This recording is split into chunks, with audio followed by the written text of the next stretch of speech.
Standing proud off the coast of North Korea is the world's first luxurious floating hotel built in the 1980s. There is something about water that makes everyone think, yeah, I would like to vacate near some water. And many hotels are incidentally situated around water, and in fact, some are directly on it.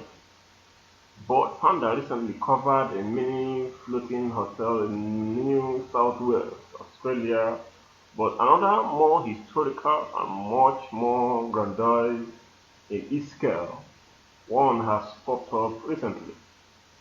Originally called the John Brewer Floating Hotel, it was built in Singapore and was planned to be located off the coast of Australia in the Great Barrier Reef as the world's first floating hotel, or floater, as it was referred to. However, a string of misfortunes and financial issues have led it to Vietnam and subsequently to North Korea, where it was decided to put an end to the historical floating hotel. Here is the story. This is the John Brewer Floating Hotel, world's first floating hotel with a bit of a rough history. Though Tucker, an Italian-born diver who migrated to Australia in 1935, was passionate about conserving the wonders of the Great Barrier Reef, sharing their beauty with the world.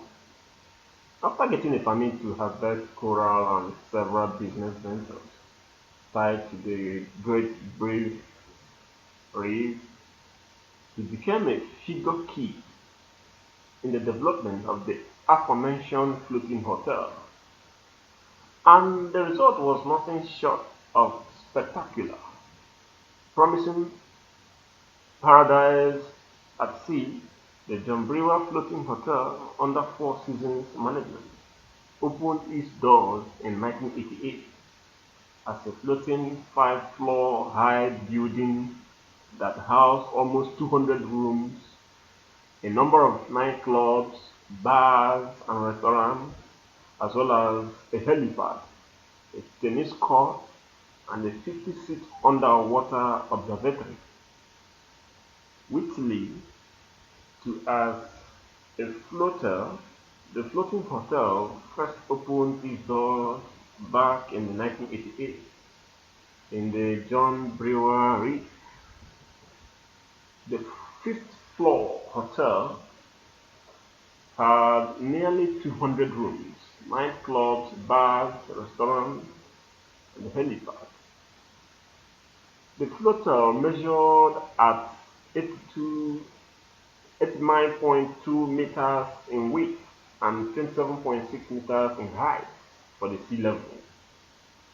Fuel oil capacity was at 200 tons with a generating capacity of 230 kilowatts. Officially, the floating hotel had a 98 people staff and could accommodate up to 356 guests across 140 double rooms and 34 luxury suites. In a bit of an iconic twist, despite Tucker's initial vision to have the hotel serve as a place removed where people can marvel at the Great Barrier Reef, large amounts of coal had to be removed in the John Brewer Reef where the hotel was situated. This caused great outrage among conservationists. The floater extended 89.2 meters in width and 27.6 meters in height, housing 366 guests across 140 double rooms and 34 luxury suites. Unfortunately, the floating hotel was hit by a cyclone and ended up being commercial flop within the year. It was reported that the floater suffered an almost $8 million loss in its first year.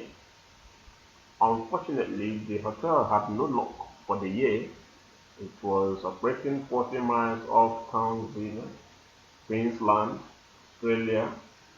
Soon after arriving from Singapore, the hotel was greatly damaged by Cyclone Claire, which hit the town of Ayr, Queensland, reportedly causing a total of $2,300,000 in damages. What is more, the hotel turned out to be a huge financial loss for the company and it was put for sale on the market. According to a report done by Southern Cross University, it was reported that the Arrowhead, the company owning the floater, incurred a $7.89 million loss for the 87 to 88 financial year, considering all that happened.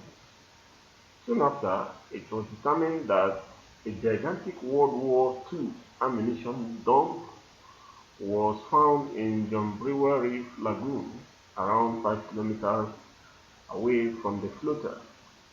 It was eventually sold off to a Japanese company and relocated to Ho Chi Minh City, Vietnam. While there, it operated as a Saigon floating hotel, a favorite night spot among many for another 10 years. It too, unfortunately, ran into financial problems and was sold off to North Korea. The floating hotel was soon sold and moved to Ho Chi Minh City, Vietnam, where it operated as the Saigon Floating Hotel, a favorite night spot among many, for another 10 years before being brought to North Korea, to the Mount Kongang tourist region and renamed Hotel Hagunagan.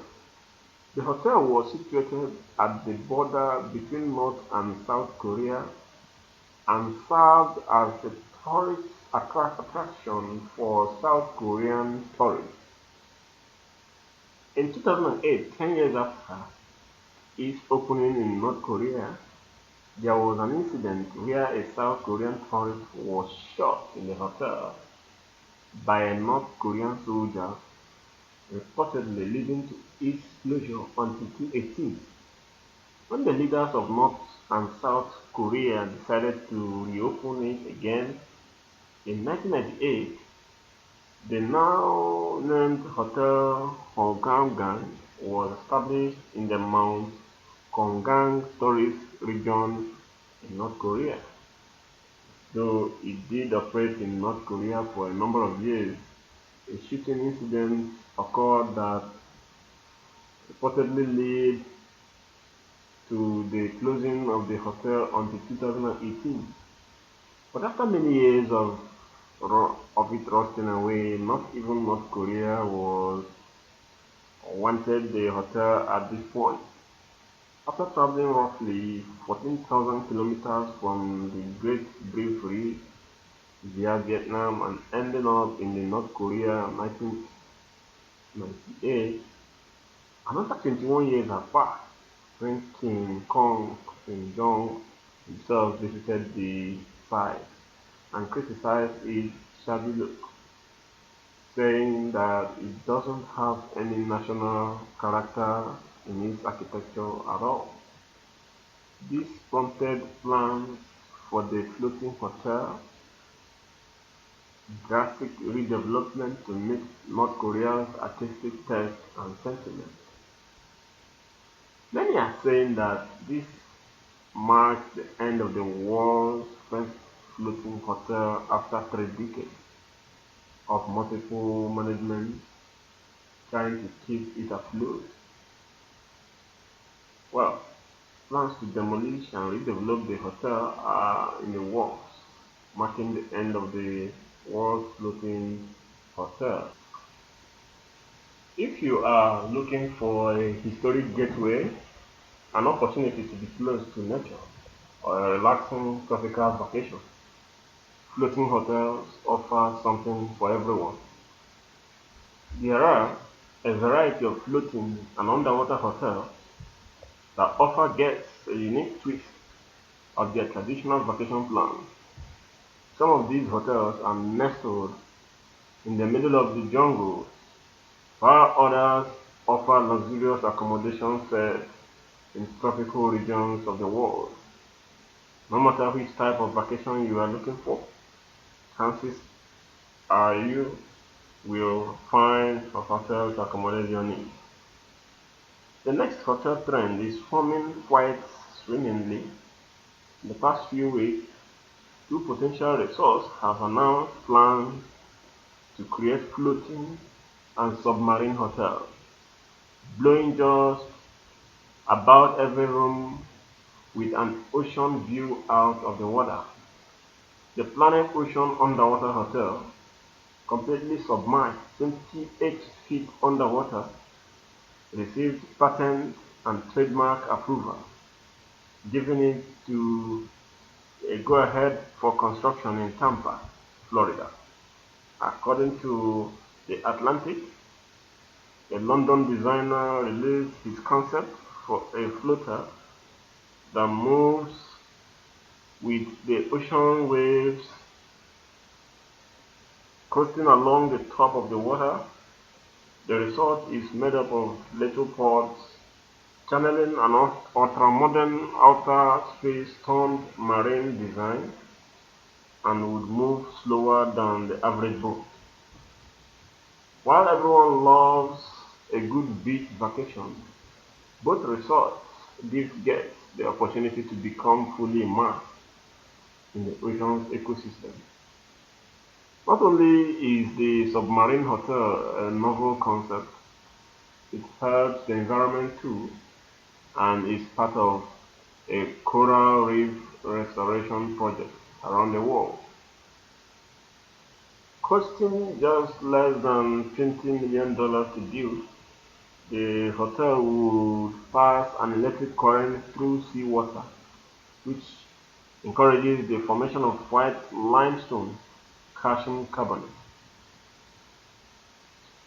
which in turn attracts coral. Technically, classed as a vessel, the underwater hotel will be able to change location in case of storm, and its developers have already reached out to a number of Caribbean countries potentially interested in temporarily hosting the unique travel experience. Each guest will have a panoramic view. Or in 2019, Kim Jong, the North Korean leader, decided to demolish the hotel, citing reasons that it never met international standards in recent times. Therefore, it will never satisfy guests as they require. But this is the end of the story of the world's most luxurious off-coast hotel, which everybody would like to live in. Don't forget to subscribe. This is the channel that can give you most exciting things of your time. Thank you very much and see you in the next video.